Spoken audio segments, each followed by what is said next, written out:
has seized the initiative, is in command of the situation, and that there is hope for the innocent citizens of this country that they would not continue to fall victims to the violence of the terrorists. Madam, in this context, I need only point out that as on June 30th this year, 431 innocent citizens have lost lives to the terrorists. This is in addition to 163 of our soldiers killed and 472 wounded. And 870 terrorists, more than the last year, have been killed by our security forces. This therefore demonstrates convincingly that terrorism is on the rise and that there is a lot more that we need to do. Despite the affirmation by the top generals of this country, the government thought at some stage of pulling back the troops, of withdrawing the fighter planes guarding our airspace. In fact, a noted defense analyst has convincingly argued that at least till the elections in J&K are over, no case is made out for withdrawing or reducing our vigil on the borders. I therefore ask a question that is on the lips of thousands and millions of our countrymen. Has this government been able to strike a balance between proclamation of resolve and action? We all know, Madam Deputy Chairperson, that inactive declamation hardly inspires confidence. We need a demonstration of power because, as someone said, peace is the dividend of demonstrated power. We know we are capable. We know we have the power. We know a United Nations stands behind this government. We know that the opposition stands behind this government. But if you must proclaim, please follow it up by concrete action, or let us not state what we can't deliver. Madam Deputy Chairperson, there is great hope. There is a great resolve of this country. We have withstood not one, not three, 2, 3, 4 frontal assaults on the unity and integrity of this country, on the territorial sovereignty of our nation. A time has come for us not to make policies that are permeated by, and not to make policies that are driven and dictated by politics of the day. The issue in J&K, the situation in J&K does not admit of partisan politics, I repeat, Madam Deputy Chairperson. We need to have a national perspective, and that is why I dare say, and by way of repetition, that we as the principal opposition party never made J&K a matter of debating points or scoring points. We reiterated through our leader, through the leader of the opposition this morning itself, that this party, our party, the Congress party, will assist the government in meeting and will stand behind the government in meeting the terrorist challenge. But it is for them to deliver. They are in the seat of power. It is for them to deliver. And yes, as my esteemed friend Mr. Ghulam Nabi Azad said, we know who is behind it. We know that it is Pakistan whose principal agenda is to destabilize government in India, is to destabilize this country so that its rulers retain power in Pakistan. But that is no consolation. To say that the world now knows about Musharraf and about Pakistan, it doesn't seem to be true that the world really knows. It doesn't seem to be true that we have succeeded in diplomatically isolating Pakistan. Otherwise, we would not have every single dignitary come here and give us sermons and give clean chits to Musharraf. If India is all that unimportant in the fight against Pakistan, then we ought to know. And if that is so, then we should so formulate our policy. I know I'm getting the indications, and I'm not going to insist my right as a maiden speaker to take more time, but give me 2 more minutes. I only want to wind up and conclude by saying that ultimately, where is the balance? What is the prognosis? What is the future policy? Surely, Madam Deputy Chairperson, a nation of 1 billion people, resolute though peaceful, are entitled to know from its democratically elected government, do we walk straight, upright, with our heads held high, to show to the world that we are capable of defending our own, that we do not look to crutches, but we look for and we expect, and we have a legitimate right to demand understanding from the international community in our fight against terror unleashed against us from across the border. But two misgivings I have, and I have to point them out in conclusion. We have never been able to discern the pattern of our government's policy on JNK. We find people speaking in conflicting voices. We have, on the one hand, every terrorist outfit from Al-Masuran to LET to Jaish-e-Mohammed becoming active. We have a newly appointed interlocutor on JNK. He says he's going to talk devolution. The members of the Sangh Parivar speak of trifurcation of JNK. We then have the Honorable Deputy Prime Minister saying that we have rejected the demand of trifurcation, but the Sangh Parivar, which continues to sustain this government and be its moral guide, continues to persist and reclaim its demand for trifurcation. The nation needs to know what is our domestic policy. The nation needs to know what is our foreign policy qua JNK, who are our friends. We hoped that the United States would be our friend. We hoped that Britain would come to our rescue. And yet we have a lowly officer in Richard Boucher who proclaims to the world that United States fight against terror is indeed a selective fight. In this situation, Madam, if peace is to be our concern, it can only be through demonstrated power, through calibrated strategy, and through an unmitigated, undiluted, unified resolve, because I know, Madam, that when the time comes, a united nation will answer the call when summoned to the flag. I thank you, Madam Chairperson, for giving me this opportunity.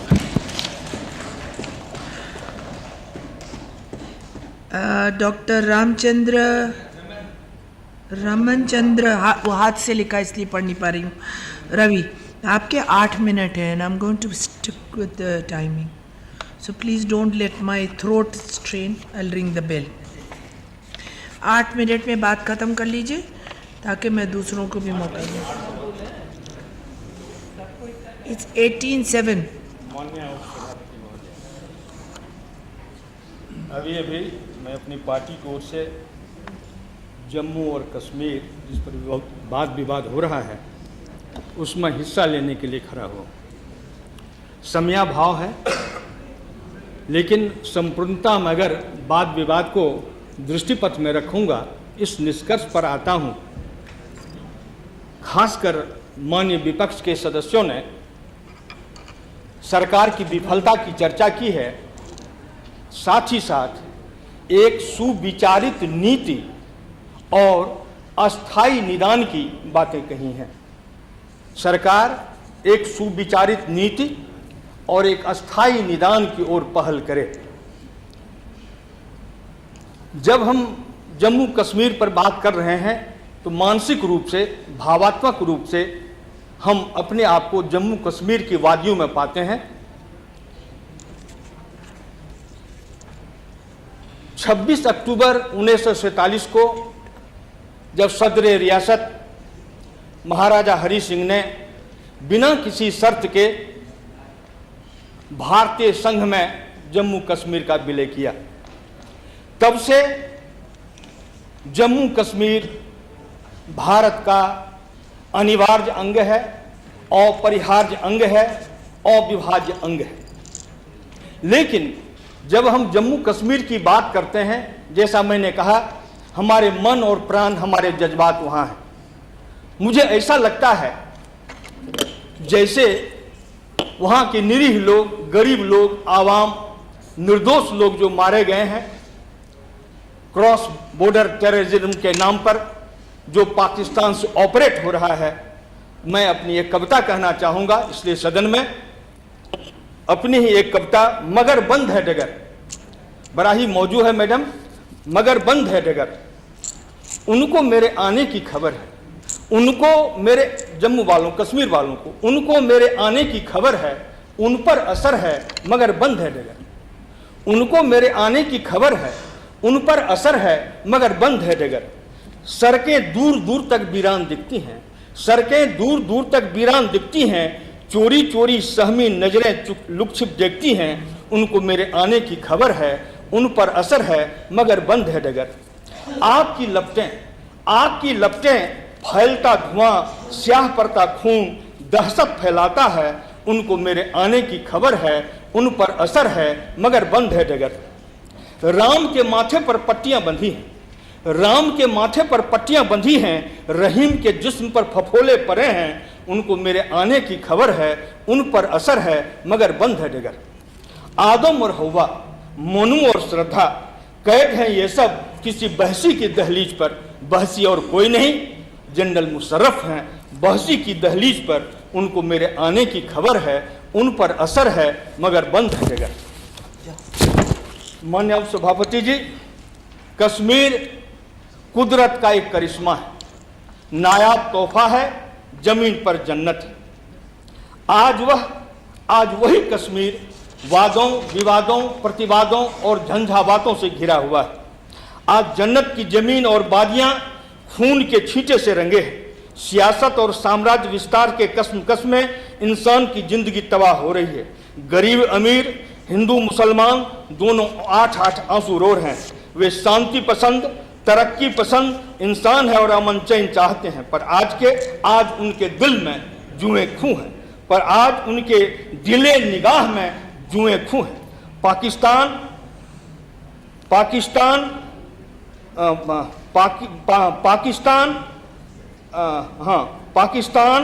Afghanistan के आतंकवादी तथा विदेशी आतंकवादी जबे हुए हैं और उसे पाकिस्तान सहायता देता है, राजनीतिक संरक्षण देता है।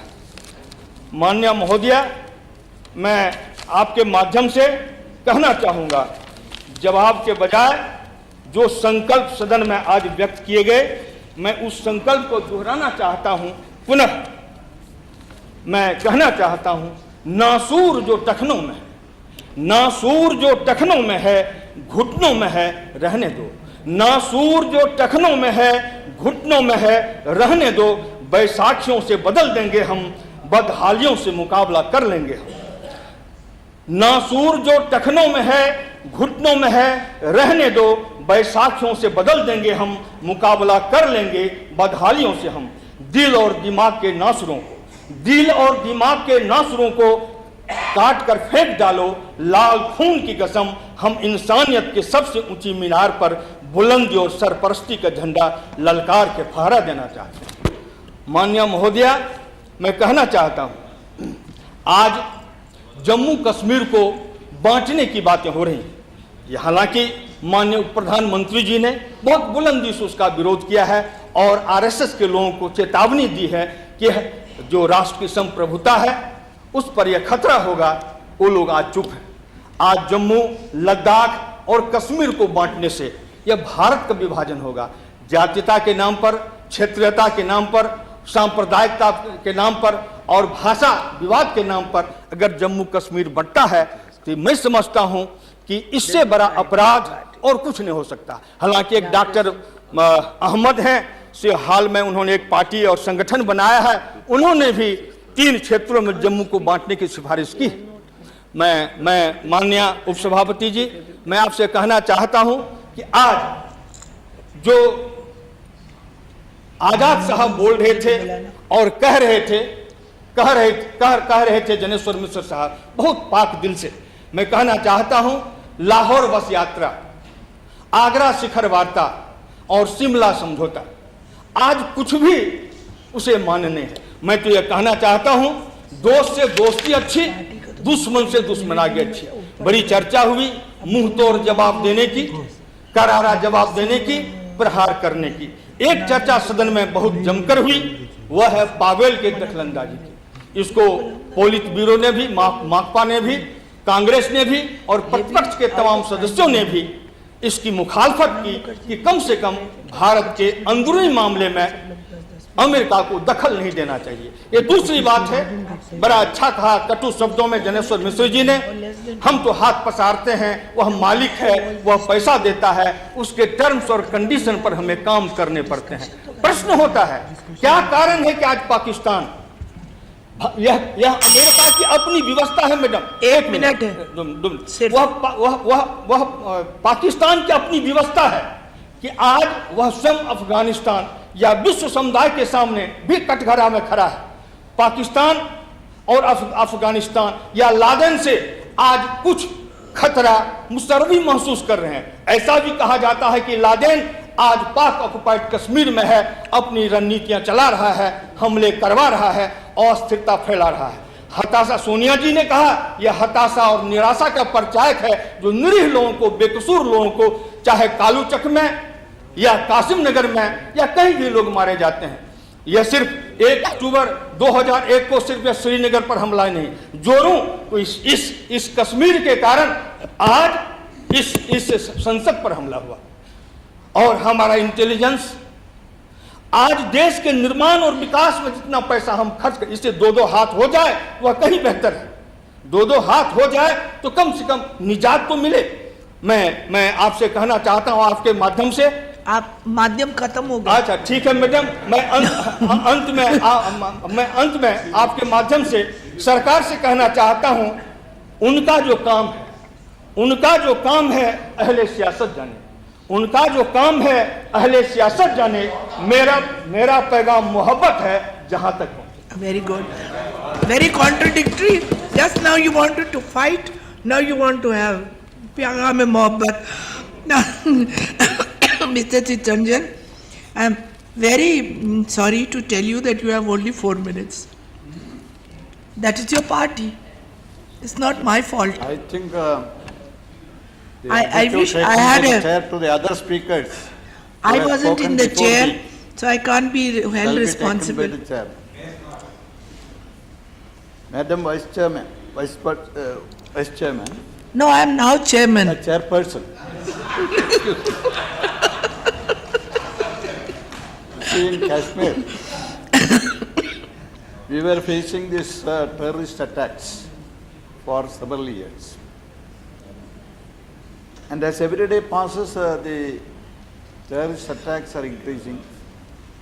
The number of persons that are being murdered are also increasing. From the very first day on which our Home Minister took charge, he gave an assurance that necessary steps will be taken to end this. Of course, he said mainly we will have to depend on our own forces, our own resources to face this. Secondly, he said that the border management in preventing infiltration and also cross-border terrorism, that will also be done. Then internally, the internal security will also be made perfect. These are the assurances the minister had given. And these assurances were repeated after each incident. And after the attack on Parliament, the government had taken an extraordinary step DP Yadav, of mobilizing lakhs of our army men at the border. Huh? Then thereafter the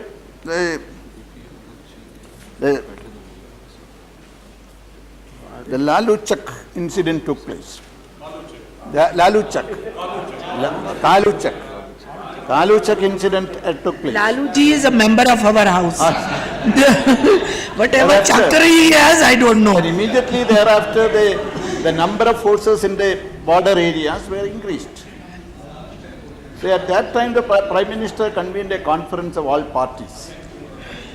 In that meeting, from our party, we expressed the view that, of course, what exactly is the step to be taken is to be decided by the government. But at the same time, a war will not be a solution for this problem.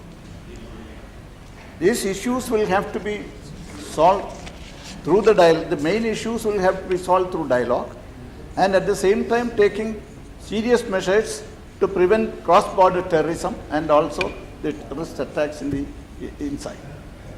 But now after having mobilized lakhs of forces and also alerted the naval and air force, now again attacks are taking place.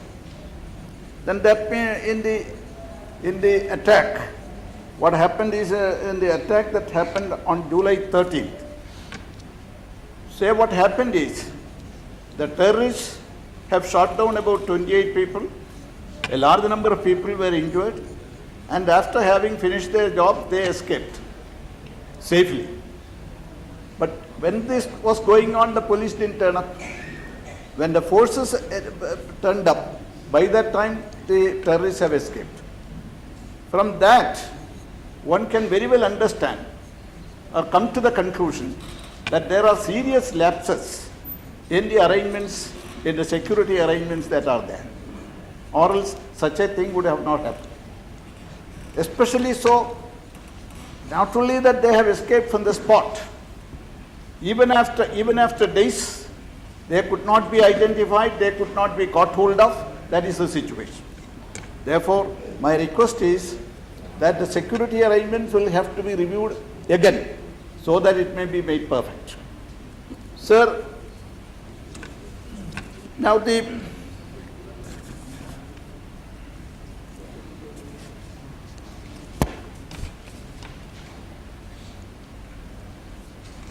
of course, it is not only a question of finding a solution to the terrorist attacks. It is also connected with the other problem, political problems, Kashmir issue. Say for that, of course, in preventing terrorism also, or preventing cross-border terrorism, or infiltration of terrorists, the international community will have to be rallied in favor of us. And from their side, pressure will have to be exerted. Of course, that will be of use. That will help us to some extent. But at the same time, now, of course, we are taking efforts to mobilize the international opinion, the opinion of the international community. But I have to point out that we are mainly mostly depending on America, United States of America and Britain. Say, while of course we may have friendly relations with these countries, we may seek their help in these matters. But at the same time, we should not forget the history. Say in the Kashmir issue, in creating this, it was a real creation of the Britain. And thereafter, the Britain and America had all along been holding the view during the last 5 decades and more. They were holding the view that it is a real dispute and a referendum will have to be conducted, and such things they were demanding. Even now, they have not changed their attitude. Even now. Therefore, while we depend on America, we will have to take this fact also into consideration. Not only that, they have got their own designs. Say, especially nowadays, they are interfering they are taking keen interest in the affairs of the Southeast Asia and Asian area. They are extending their military bases to more and more countries. Say in Pakistan, in Afghanistan, now they are having their bases, and they are trying to establish more bases elsewhere also. And not only that, besides this, and they have got certain intentions. And even though they claim to be a democratic state and stand for peace, say we should not forget the fact that they are raising a demand that Arafat should be ousted from power. Another leadership will have to be taken, will have to take the office. The same way in the case of Iraq, they are insisting that Saddam should be ousted from power and another leadership will have to come. Thus, they are interfering in the internal affairs of various states. And in 1988 when the atom explosion took place, they immediately declared sanctions against us. Not only that they declared sanctions, even the World Bank which have issued a loan to us, and a part of it has been given, but they forced the World Bank to stop giving that. Therefore, we should take, while we are dealing with United States of America or Britain, we shall not forget these histories. We shall not forget these histories. And therefore, what I have to say is, firstly, in facing the terrorists, we have to make stringent measures. And for this is very, very necessary. And at the same time, we will have to get the support of the people. Win over the support of the Kashmiris people. Say even Kautilyan, 2,300 years ago. Now can I request you to conclude? You just, he 2,300 years ago, he advised the kings, if you want to go to a war, if you want to face an enemy, then you have to be careful about the people behind you. If there are dissensions, if there is a possibility from attack or some revolt, it will be very dangerous. Therefore, that will have to be taken into consideration. Therefore, the Kashmir people will have to be won over. There, the question of autonomy is very important. Our Deputy Prime Minister had been, even the last 2 days, he had said that devolution powers will be given. Of course, on the basis of Sarkaria Commission, the question of devolution of powers are there. But on the basis of 370, which is applicable in the case of Kashmir, autonomy will have to be considered. Of course, we may not agree to what all things they may demand. But according to me, it was quite wrong on the part of the government to have immediately rejected the proposal that were presented by the Kashmir government. Of course, we may have listened to them. We may have agreed to what all things that we can agree, and thus we should try to bring about an agreement. Therefore, those things will also have to be looked into by the government. Thank you very much. Sanjay Nirupam, आप बहुत काबिल हैं, इसलिए 4 minute में अपनी बात कह दीजिए। जी, सभापति महोदय, उपसभापति नहीं बोल रहा हूँ। हाँ, बिल्कुल करेक्ट बोलना चाहिए। पिछले कई वर्षों से सदन में कोई भी ऐसा पार्लियामेंट का कोई ऐसा सत्र नहीं रहा है जिस सत्र में कश्मीर पे हमने चर्चा नहीं की।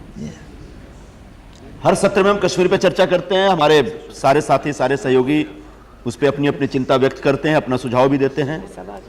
और मेरा मानना है कि आडवाणी जी भी बहुत गंभीरता से सुनते हैं हमारी बातों को, और उनके मन में भी इच्छा है कि कुछ किया जाए। आज भी मुझे नहीं लगता कि हम कोई बहुत नई बात कहने जा रहे हैं, या किसी सदस्य ने यह नहीं कहा कि आडवाणी जी पूरी गंभीरता से कश्मीर की ओर ध्यान नहीं दे रहे हैं। देखो, सबकी इच्छा है, सबके मन में यह बात है, फिर भी कहीं ना कहीं कुछ ऐसा हो रहा है कि कश्मीर का मामला सुलझ नहीं रहा है। मुझे जो दिख रहा है कि कश्मीर के बारे में जो सोच है उसमें अलग अलग राय है। एक बड़ा वर्ग है, वो कहता है कि कश्मीर का जो समाधान है वो सिर्फ सैनिक कार्रवाई से हो सकता है। एक वर्ग कहता है कश्मीर का समाधान राजनीतिक तरीके से हो सकता है, कि पॉलिटिकल सॉल्यूशन निकल सकता है। मेरा मानना है कि ये दोनों के साथ साथ दोनों रास्ते पे दोनों तरीके से काम होने चाहिए, और साथ साथ जो तीसरा सबसे महत्वपूर्ण विषय है वो है कि सामाजिक तरीके से एक सोशल सॉल्यूशन ढूंढना चाहिए। मुझे बड़ा दुख के साथ कहना पड़ रहा है कि पिछले 4-5 वर्षों में आतंकवादी कार्रवाइयों के ऊपर जब हम चर्चा करते हैं, कभी कालूचक के समय, अभी कासिम नगर के समय, इससे पहले अलग अलग घटनाओं के समय जब हम चर्चा करते हैं, तो सैनिक कार्रवाई पे खूब चर्चा करते हैं कि सेना को खूब सख्ती से काम करना चाहिए। हम ये भूल जाते हैं कि घाटी से जो कश्मीरी पंडित यहां पे आए उनको वापस भी भेजना है। जब तक ये पूरा वर्ग 4-4.5 लाख का जो हिंदू वर्ग है, जब तक वो जाके वहां सेटल नहीं होता है, तब तक कश्मीर, जम्मू कश्मीर और लद्दाख, उसकी जो एक सामाजिक एकता है, उस सामाजिक एकता को हम स्थापित नहीं कर पाएंगे। सामाजिक स्तर पे कुछ काम नहीं हुआ है। प्रधानमंत्री जी कहते हैं आर्थिक पैकेज की उन्होंने चर्चा की थी, मुझे जहां तक जानकारी है सिर्फ घोषणा हुई है। अब वहां पर घाटी में मैं तो कभी बहुत इंटीरियर में नहीं गया हूं, जो जानकारी मुझे मिलती है कि बहुत सारे ऐसे गांव हैं, गुलाम नबी जी अच्छे ढंग से जानते होंगे, गांव के आसपास 10-10, 20-20 किलोमीटर तो कोई सड़क नहीं है, सड़कें हैं, कोई यातायात का साधन नहीं है। अब जब चुनाव होगा तो चुनाव में वोट देने वहां से लोग जा ही नहीं पाते, इसलिए अक्सर जो चर्चा होती है कि फ्री एंड फेयर इलेक्शन नहीं होता। तो निश्चित तौर पर राजनीतिक दिशा में बहुत अच्छे ढंग से कार्रवाई होनी चाहिए, साफ सुथरा चुनाव होना चाहिए। इससे पहले आजाद जी, आपको याद होगा, बहुत अच्छे ढंग से आप जानते होंगे, प्रधानमंत्री जी के कार्यालय में एक अधिकारी को यह जिम्मेदारी सौंप दी गई कि भाई कश्मीर के अलग अलग ताकतों से आप बात करिए। एक अधिकारी, वो भी कोई इंटेलिजेंस या कुछ इन्फोर्समेंट डायरेक्टर से जुड़ा हुआ अधिकारी, वो बेचारा क्या बात कर सकता है। उसके बाद केसी पंत जी को अपॉइंट किया गया, वो बेचारे 2-3 बार गए, मिल के आए, कोई निष्कर्ष नहीं निकला। अभी अपने साथी, अपने दोस्त अरुण जेटली जी को अपॉइंट किया गया है इंटरलोक्यूटर करके। मुझे बड़ा आश्चर्य हुआ, जब अरुण जेटली जी को अपॉइंट किया गया तो सबसे पहले फारूक अब्दुल्ला का बयान आता है कि अरुण जेटली जी की जो नियुक्ति हुई है वो कश्मीर की स्वायत्तता के ऊपर चर्चा करने के लिए हुई है। उसके बाद बयान आता है संघ की तरफ से कि नहीं जी, अरुण जेटली जी की जो नियुक्ति हुई है वो जम्मू कश्मीर के 3 हिस्सों में बांटे जाने का जो प्रस्ताव है उस पर चर्चा करने के लिए। तो मैंने अरुण जी से पूछा कि अरुण जी, अब आप बताओ सचमुच क्या है कि आपकी नियुक्ति हुई है। तो मेरा कहने का आशय सिर्फ इतना है कि जो एक समग्र नीति होनी चाहिए कश्मीर को लेकर के, उस नीति में उस नीति का एक अभाव दिखता है। जम्मू कश्मीर की जो राज्य सरकार है उसने घोषणा की, साहब हमको स्वायत्तता चाहिए, ऑटोनॉमी चाहिए। और मुझे बड़ी खुशी के साथ इस सदन में बताना पड़ रहा है, याद कर रहा हूं मैं, कि हमारी सरकार के मंत्रिमंडल ने उस स्वायत्तता के उस प्रस्ताव को टुकरा दिया। अब इसी सरकार में शामिल, अडवाणी जी आपका ध्यान आकर्षित करते हुए बता रहा हूं, इसी सरकार में शामिल कश्मीर के एक मंत्री महोदय, नौजवान मंत्री महोदय, जब नेशनल कॉन्फ्रेंस के इस जवानी में जब अध्यक्ष बनते, तो अध्यक्ष बनते ही सबसे पहला जो बयान है वो ऑटोनॉमी के बारे में। एक तरफ से सरकार का अधिकृत तौर पर यह कदम है, यह स्टैंड है कि ऑटोनॉमी नहीं। दूसरी तरफ सरकार में शामिल एक मंत्री पूरे प्रेस के सामने, अनधिकृत बयान नहीं है वो, एकदम ऑफिशियली प्रेस के सामने बोल रहे हैं कि कश्मीर की स्वायत्तता। ऐसा लगता है कि कहीं ना कहीं जो एक क्लियर कट पॉलिसी होनी चाहिए उसमें कमी है। मैं स्वायत्तता का विरोधी हूं, मेरी पार्टी स्वायत्तता का विरोधी है। मैं तो यहां तक आगे जाके कहता हूं, आप लोगों को लगेगा बहुत ही घिसा पीटा सब्जेक्ट है, इसमें कुछ दम नहीं रह गया। 370 के ऊपर नए सिरे से हमको विचार करना चाहिए। इसमें सांप्रदायिकता ढूंढने की कोई जरूरत नहीं है। अडवाणी जी, वाजपेयी जी जब ये सत्ता में नहीं थे, इन्होंने कहा 370 हम हटाएंगे, हमको पूरी सत्ता जिस दिन मिल जाएगी। अभी पूरी सत्ता नहीं मिली। एनडीए में बहुत सारी पार्टियां 370 में उनको सांप्रदायिकता दिखती है। इस तरफ भी कांग्रेस के जो साथी हैं सांप्रदायिकता दिखती है उनको। मेरा सुझाव यह कि सचमुच अगर कश्मीर को भारत का अभिन्न अंग बनाना है, भारत की मुख्य धारा से जोड़ना है उसको, तो नए सिरे से धारा 370 के ऊपर चर्चा करनी पड़ेगी। और कश्मीर में जो संविधान में जो प्रावधान है उस प्रावधान को हटाने के बारे में विचार करना पड़ेगा। उपसभापति महोदय, 6 वर्षों की आदत है, कोई बात नहीं है। नहीं, मैं जानबूझ के सभापति महोदय बोलने की आदत डाल रहा हूं, कम से कम नहीं, आप डाले रहिए, क्योंकि थोड़े दिन के बाद वही होने वाला है। मैं देखता हूं, एक बार 2-3 साल पहले की बात है, मेरे ख्याल से उस समय गुलाम नबी जी ने अडवाणी जी के ऊपर एकदम से बरस पड़े थे लोग। बस मैं खत्म करता हूं। हॉट परस्यूट की उन्होंने बात कही थी। कांग्रेस की तरफ से आए कि अडवाणी जी आपने हॉट परस्यूट की बात कैसे कर दी। अडवाणी जी भी थोड़ा सा एक प्रतिरक्षात्मक मूड में, डिफेंसिव मूड में आ गए थे। क्यों नहीं हॉट परस्यूट होना चाहिए भाई? रोज कश्मीर में रोज लोग मर रहे हैं, वो हिंदू हो या मुसलमान, इस देश का नागरिक है, किसी भी तरह से मर रहा है, सैनिक भी मर रहे हैं। कभी कालूचक, कभी कासिम नगर, 36पूरा वो जो सिख लोग मारे गए थे, कितना बड़ा हादसा था उस समय, बिल क्लिंटन यहां आए हुए थे। इसके बावजूद हम हॉट परस्यूट नहीं कर सकते। इसके बावजूद हम एकदम से बहुत गंभीरता पूर्वक एकदम कड़ाई से कार्रवाई नहीं कर सकते और हमको डिफेंसिव होना पड़ता है। मैं अडवाणी जी को बताऊंगा, अडवाणी जी से अनुरोध करूंगा कि मेरे ख्याल से पूरे सदन की राय है कि आपको कार्रवाई करनी पड़ेगी। जो सैनिक कार्रवाई का जो हमारे पास जो विकल्प है, उस विकल्प को अच्छे ढंग से उसका उपयोग करना पड़ेगा। आप हर घटना के बाद कहते हैं कि बर्दाश्त नहीं किया जाएगा, लेकिन दुर्भाग्यवश हमको बर्दाश्त करना पड़ता है। कवि की लाइन है, दूध मांगोगे खीर देंगे, कश्मीर मांगोगे चीर देंगे। अब सिर्फ लाइन ही रह गई है। मैं लाइन सुनता हूं तो मेरे खून खौल जाते हैं। और मैं अकेला नहीं हूं, इस तरह इस देश में बहुत सारे नौजवान हैं, बहुत सारे लोग हैं जो कश्मीर के नाम पर उनका खून खोल जाता है। लेकिन हम चाहते हैं कि उसी तरह से खून जो सरकार में बैठे हुए लोग हैं उनके भी खोलें। मैं डिप्लोमेसी के खिलाफ नहीं हूं, अंतर्राष्ट्रीय समुदाय की चिंता करनी चाहिए, विश्व जनमत की भी चिंता करनी चाहिए, लेकिन आज सबके पर एक रूल चलता है। मेरा निवेदन यह है सभापति महोदया, मेरा निवेदन यह है कि विश्व जनमत की चिंता करनी चाहिए, उसका ख्याल रखना चाहिए। लेकिन यह मेरे देश का मामला, मेरे घर का मामला है। मेरे घर में आग लगी है तो मुझे मेरे घर की आग बुझाने के लिए आजादी है मेरे पास। मैं संविधान के जो प्रावधान है उनके दायरे में रह करके कम से कम कड़ी कार्रवाई कर सकता हूं। कभी ब्रिटेन के फॉरेन मिनिस्टर आ जाते हैं, कभी अभी पावेल आ गए, कभी आज तक आयरलैंड के मुद्दे पे भारत की राय मांगी है क्या ब्रिटेन ने? फिर हम कैसे मांग सकते हैं कश्मीर के मुद्दे पे ब्रिटेन की राय? और ब्रिटेन का कोई मंत्री कौन हो सकता है हमारे मामले में आके राय देने वाला, और हम सुनते क्यों हैं? मुझे लगता है ये एक बुनियादी प्रश्न है, ये हमारा अंदरूनी प्रश्न है। इस प्रश्न में ज्यादा से ज्यादा हम पाकिस्तान से बात कर सकते हैं कि दुर्भाग्यवश वो एक पार्टी बन गया, लेकिन बाकी इसका जो अंतरराष्ट्रीयकरण हो रहा है, मैं उसके विरोध में हूं। अंतरराष्ट्रीयकरण नहीं होना चाहिए। जो कश्मीर के 3 हिस्से में बांटने की बात कही गई है संघ की तरफ से, जो प्रस्ताव है उस प्रस्ताव की भी मैं निंदा करता हूं, और मुझे बड़ी खुशी है कि सरकार ने भी उस प्रस्ताव की निंदा की और प्रस्ताव को ठुकराया। बिल्कुल कश्मीर का 3 हिस्सों में विभाजन नहीं होना चाहिए, और कश्मीर में विकास के दृष्टिकोण से, राजनीतिक दृष्टिकोण से और सैनिक दृष्टिकोण से तीनों स्तर पर गंभीरता पूर्वक कार्रवाई की जानी चाहिए। उसके बाद कहीं जाकर के कुछ परिणाम निकल पाएंगे। धन्यवाद सभापति। Thank you. Now under UPG I have got 2 names, 2 नाम है मेरे पास, डीपी यादव जी का और कुलदीप नायर जी का। नाउ 11 मिनट खाली हैं। 11 मिनट में आप नहीं, सब आपके 11 मिनट नहीं है, आप दोनों के बीच के हैं, तो आप तय कर लीजिए जिसको पहले बोलना है वो बोल दे। अंडरस्टैंडिंग से बांट लेते हैं महोदय। 5 मिनट, 5 मिनट, ठीक है यादव जी 5 मिनट बोल रहे। धन्यवाद सभापति महोदय। कश्मीर के आतंकवाद पर चर्चा है।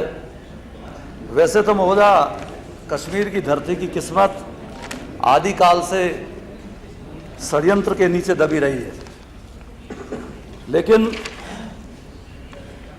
पहले वक्त की बात जब सैनिक कार्रवाइयाँ होती थी या दूसरे देश अपने सैनिकों, हथियारबंद लोगों के बल पर देश की सीमाओं का अतिक्रमण करते थे, उन पर कब्जा जमाने की कोशिश करते थे। महोदय मैंने खुद जाकर के वहाँ जानकारी ली। मैं एक कार्यक्रम के दौरान 13 जुलाई के बाद वहाँ गया था। बहुत सारे लोगों से मुलाकात हुई। कुछ बातें जो मेरे सामने आई, उन्हें देख करके सोच करके बड़ा अजीब सा मुझे लगा। कालू चक की दहशत अभी लोगों के चेहरों पर मौजूद थी कि 13 जुलाई को राजीव नगर में ये आतंकवादी हादसा हुआ। मैं नहीं समझ पाता, हालांकि मुझे हो सकता है जानकारी कम हो, कि उस जगह का नाम राजीव नगर था जहां ये घटना घटी है जम्मू के अंदर। लेकिन मैंने पढ़ा, सुना, देखा, जाना कि कासिम नगर, तो मैं समझता हूं कासिम नगर सड़क के दूसरी तरफ है और राजीव नगर सड़क के दूसरी तरफ है।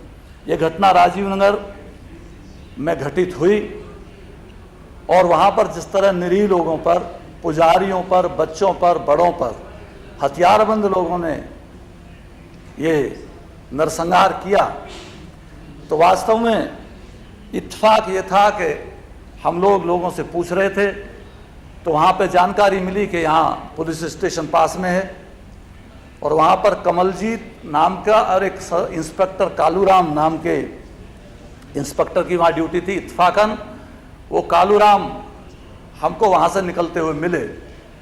हमने पूछा, जब आतंकवादी गोलियां चलाकर लोगों को मार रहे थे, तो आपने उन पर गोली क्यों नहीं चलाई, क्यों नहीं मुकाबला किया?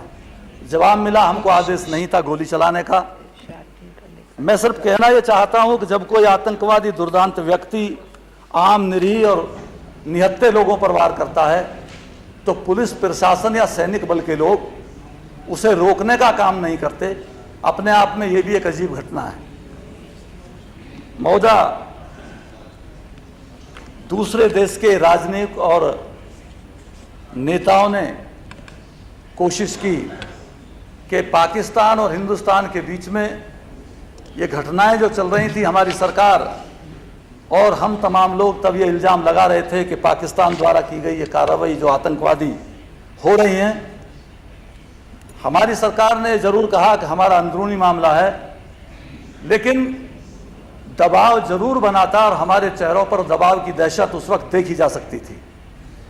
तो वास्तव में यह देश का अंदरूनी मामला है, और कोई भी अगर बाहर की शक्ति, ताकत या देश इसमें हस्तक्षेप करता है तो उसका जमकर के विरोध होना चाहिए, ये मैं कहना चाहता हूं। दूसरे, जो बहुत खतरनाक बात मुझे वहाँ मालूम हुई। मैं अभी माननीय सदन के अंदर बैठा सुन रहा था, बहुत सारे विद्वान सदस्य बोल रहे थे। एक खतरनाक स्थिति और कश्मीर के अंदर है कि वहाँ आतंकवादी गतिविधियों के आगे पीछे कहीं ना कहीं कश्मीर के किसी हिस्से के नौजवान की कोई ना कोई भूमिका रही होती है। अब अगर ये सोच विश्व हिंदू परिषद का है कि कश्मीर को बांट दिया जाए अलग अलग तरीकों से, तो ये खतरनाक सोच है। हमें कहीं ना कहीं किसी स्थिति पर आकर ये सोचना होगा कि किस तरीके से हम उस नौजवान को सही मुख्य धारा में लेकर के आएं और ताकि वो आतंकवादी गतिविधियों में शामिल ना हो। ये पैरवी और ये बात हमको किसी भी तरह वहां की धरती पर लागू करने का इंतजाम करना होगा। महोदय, एक बात मैं और कहना चाहता हूं कि पाकिस्तान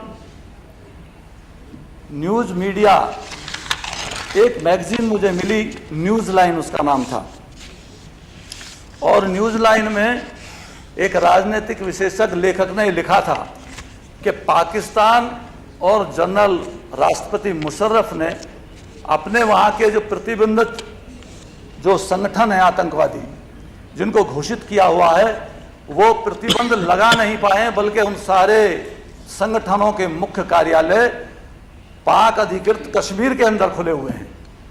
और उन्होंने यहाँ तक जनरल मुशर्रफ राष्ट्रपति जी को कह डाला है कि हम एक हद की सीमा तक बर्दाश्त करेंगे, लेकिन अगर आतंकवादियों पर आपने सीमा से बाहर जाकर प्रतिबंध लगाने की कोशिश की तो हमारी गतिविधियां जारी रहेंगी।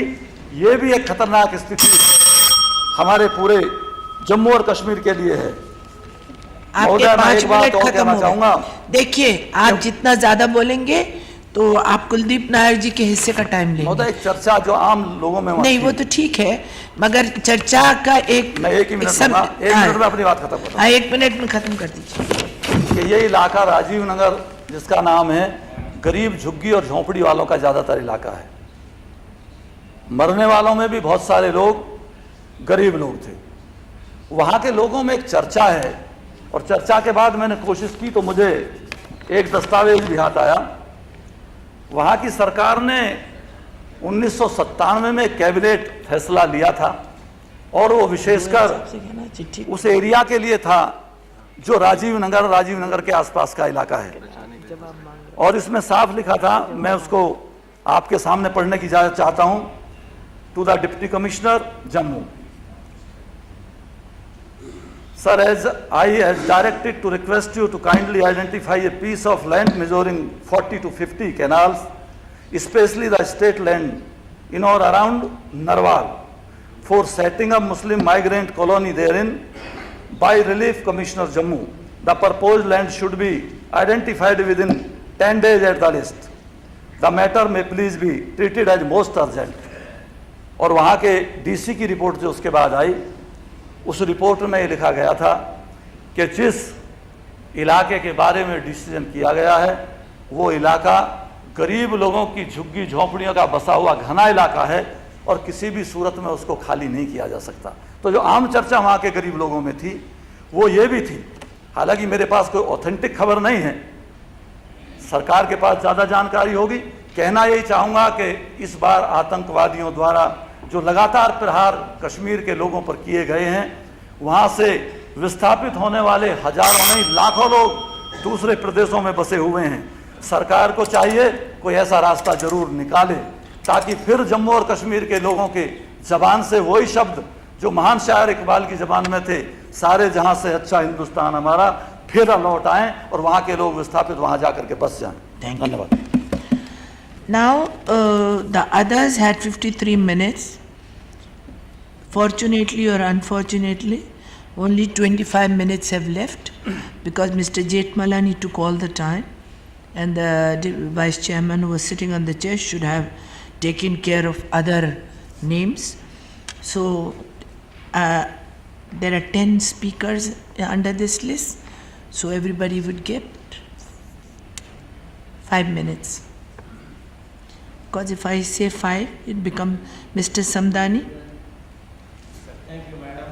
Due to the constraint of time, I am only enumerating some of the points of synopsis.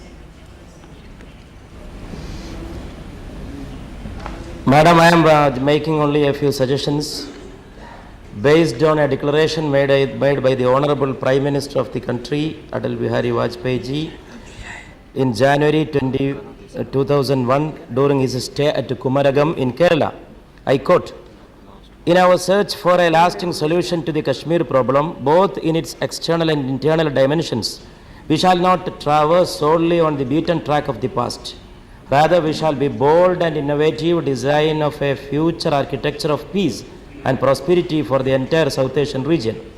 In this search, the sole light that will guide us is our commitment to peace, justice and the vital interest of the nation." Unquote.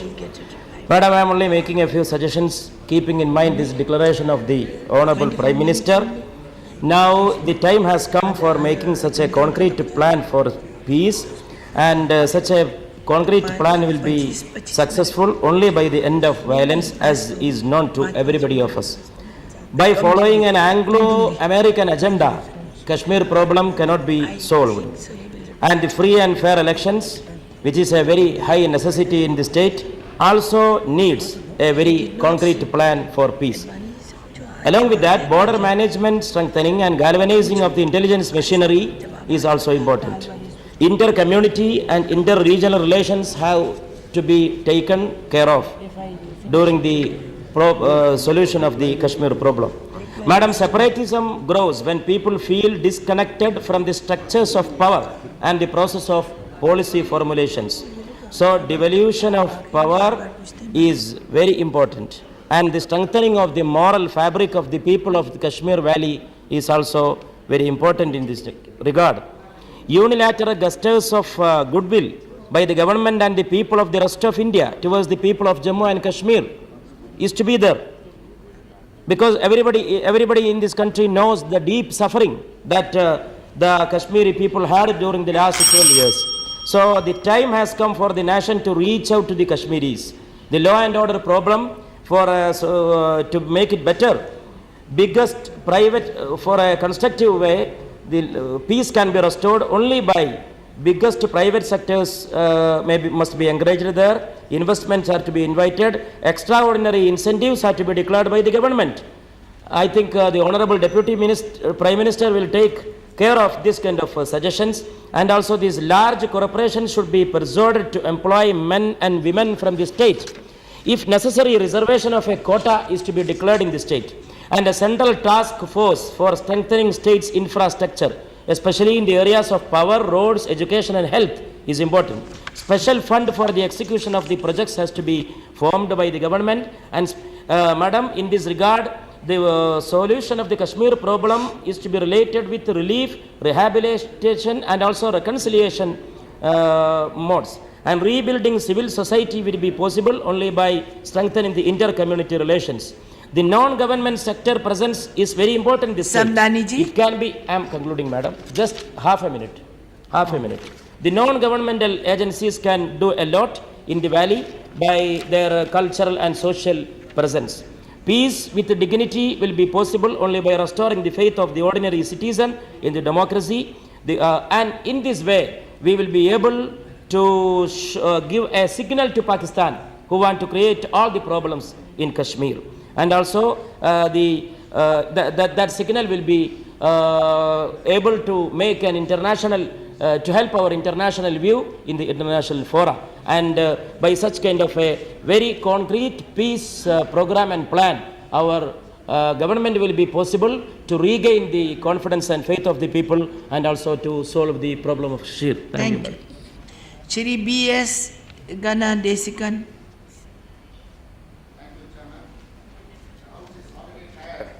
I know. And I am also tired, madam. So you will withdraw your name? No, I will complete it within 5 minutes. See, main purpose is to express my sorrow and anguish of myself and my party to the people of Kashmir. And most of the speakers have spoken from the morning about various steps which in Kashmir the government has to take. I am not here to advise the government what they should do, but I am here to point out, though Advanji has gone, on 1998, while speaking in Yeah, Chapnari, I understand. where militants had killed 25 members of a marriage party. Toilet. Advanji said, I hold myself responsible. If I cannot protect these people, I have no right to be in the chair. But I want him to be in the chair, even though nearly 265 people were killed up to July 2002. And I want him to be in the chair and see that Kashmir problem is solved, because I think he is most competent to do that. Madam, 12 years back this problem has started. Yeah. This government lacks political agenda. This government lacks vision. It is stated, if someone is asked to define a cabinet system, it was said, it does not matter what we say, but we must all say the same. It's the definition of a cabinet system. But this government is an exception to that rule. There are different faces in NDA. The government is also speaks in different voices. I quote here, before the Cabinet Committee on Security, Advanji said, after the attack, it was clear that terrorist attack, etc., it is not known who was responsible, and the government would be able to give its opinion only after thorough assessment. On the same day, through Jashwant Sinha told reporters, it was clear that terrorist attacks like the one at Rajiv Nagar were taking place at Pakistani's behest. Madam, I request this government to speak in one voice and also to kindly assimilate all information and speak in one voice. Now, this government forced quota to be passed in a joint parliamentary session. But when an ally of this government speaks against a banned organization, the defense minister goes to Chennai and meets the accused persons in Vellore and also gives a statement. Therefore, it is high time that the government takes care of all these things. The village defense committees, 1 minute ma'am. The village defense committees, the papers have reported, there are bullets, but there are no bullets, though guns are there. Wireless sets are there, but there is no battery. And honorarium was not paid to these village defense committees.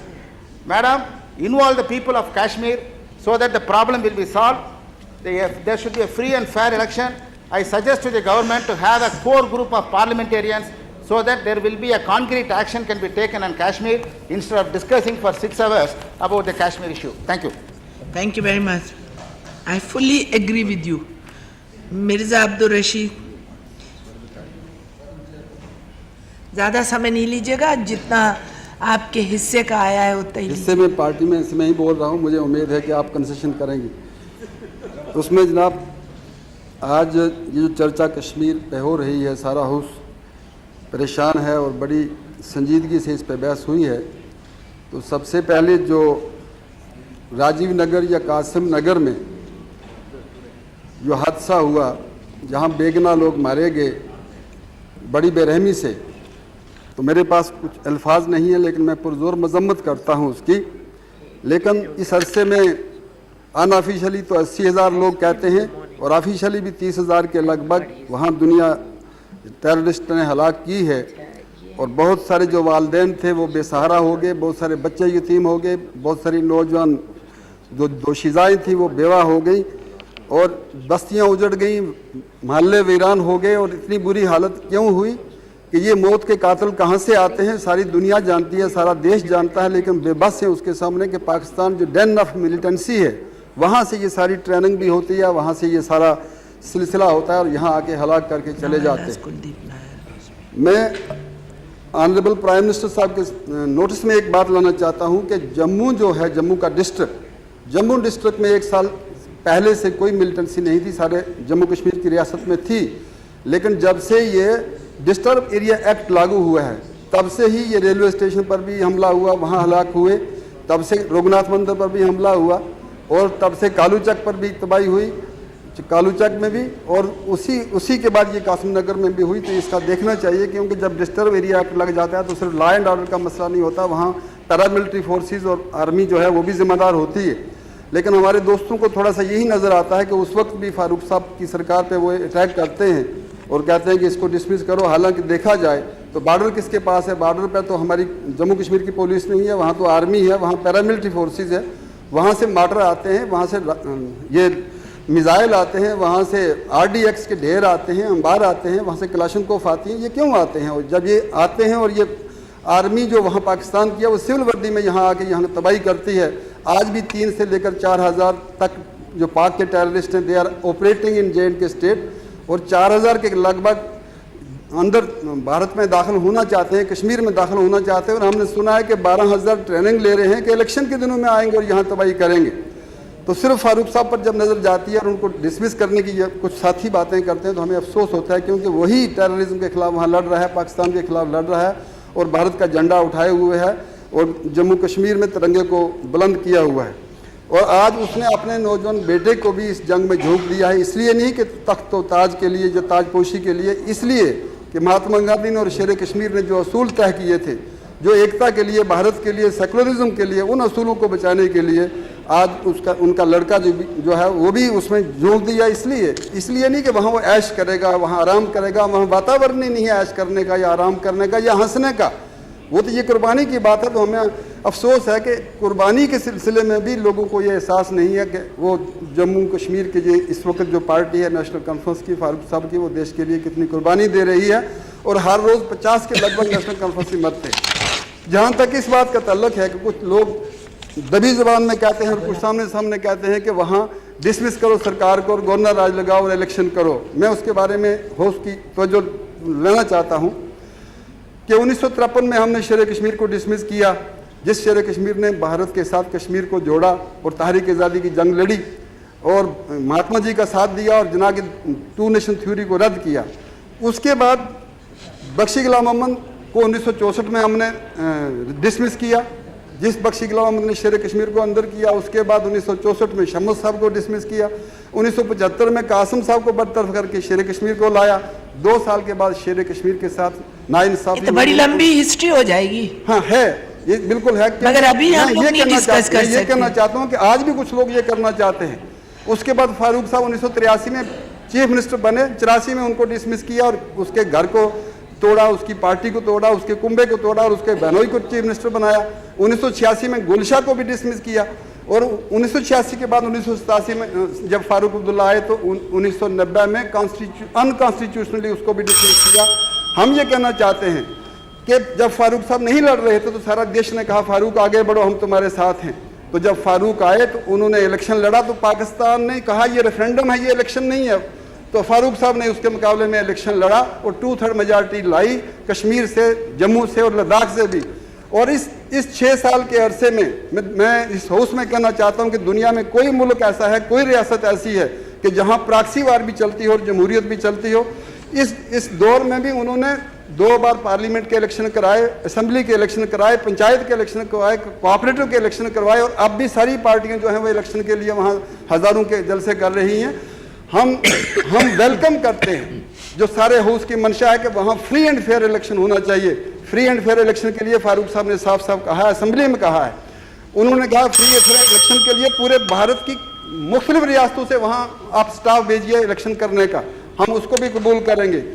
सारे भारत की press आए, हम उसको भी कबूल करेंगे। सारे भारत के ऑब्जर्वर आए, हम उसको भी कबूल करेंगे। अगर मुल्क चाहता है तो इंटरनेशनल ऑब्जर्वर आए, जिमी कार्टर भी आए, बिल क्लिंटन भी आए, हम उसको भी कबूल करते हैं। और अंडर रूल इलेक्शन होंगे, फ्री एंड फेयर होंगे।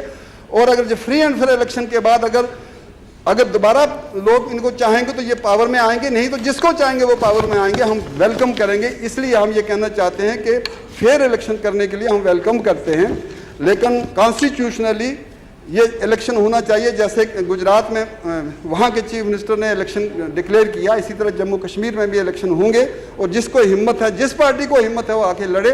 अगर जीत जाती है तो वो लोगों की खिदमत करे। दूसरी 2 बातें मैं जनाब से नहीं, बस अभी अब बस हो गया, आपका इलेक्शन भी हो गया। मैं सिर्फ 2 मिनट आपसे लेना चाहूँ, 2 मिनट। एक तो आरएसएस ने तबाही की है जम्मू में। जम्मू में आज तक 1955 सालों में हिंदू मुसलमान फसाद नहीं हुआ है। आज तक टेररिज्म हुआ है लेकिन हिंदू मुसलमान फसाद नहीं हुआ। आज से 10 साल पहले पाकिस्तान ने ISI के जरिए गाय को ज़बह करके मंदिर में फेंका, सूर को काट के मस्जिद में फेंका, फिर भी वहाँ के हिंदू मुसलमान फसाद नहीं हुए और वहाँ की मेजॉरिटी कम्युनिटी को हम सलाम करते हैं। लेकिन अब की बार जो RSS वहाँ खेल रही है, इससे मैं एक बात कहना चाहूँगा कि इस वक्त 2 नेशन थ्योरी को ये RSS मदद कर रही है। यही डिक्सन ने भी कहा था 1953 में। ये जो US बेस्ड स्टडी ग्रुप है वो भी यही कहता है। और आज वहाँ का सेपरेटिस्ट और टेररिस्ट क्या कहता है कि खुदा हमें गैबी मदद कर रहा है कि देखो इस घर को आग लग गई घर के चिराग से। आरएसएस वही कहती है जो टू नेशन थ्योरी कहती है, आरएसएस वही कहता है जो मुशर्रफ कहता है, जो आईएसआई कहती है। इसलिए हम अडवाणी साहब से गुजारिश करेंगे कि इस आरएसएस के इस स्लोगन को ना सिर्फ वापस लिया जाए बल्कि सख्ती से, आप सारे देश में आरएसएस जो करना चाहे कर सकती है, लेकिन जम्मू कश्मीर एक ऐसा मसला है वहाँ इस किस्म की बात नहीं करनी चाहिए। वरना जम्मू में 45% मुसलमान रहता है और पिछले 45 साल में ना कभी वहाँ उन्होंने प्लेबिसेंट की बात की है, ना सेपरेटिस्ट की बात की है, ना कोई की है। अब की बार ये हिंदू मुसलमान जब कम्युनल डिवाइड हो जाएगा तो ये घर घर में एक मुसीबत बनेगी। तो इसलिए हम ये चाहेंगे कि एक तो इस नारे को खत्म कीजिए। दूसरा, जहां तक अटानमी का अगर मुझे इजाजत देंगे, एक बात सिर्फ अटानमी के बारे में, ये महाराजा हरि सिंह जी की पैदा करदा बात है। अगर उन्होंने 47 से पहले, बैठ जाइए मैं मैडम सिर्फ 2 मिनट लूंगा, अगर 47 आप 25 मिनट ले चुके हैं, बस बैठ जाइए। अगर 40 एक सॉरी, आप लोगों को अटानमी के बारे में बहुत सारी बातें हुई, मुझे कहने दीजिए। बात सुनिए, अगर मेंबर्स का टाइम एक मेंबर ले रहा है और वाइस चेयरमैन कंटिन्यू बजा रहे हैं तो आप लोगों को ऑब्जेक्शन लेना चाहिए। So please sit down and let me ask someone. He is from Kashmir. Let him take my time. Thank you very much.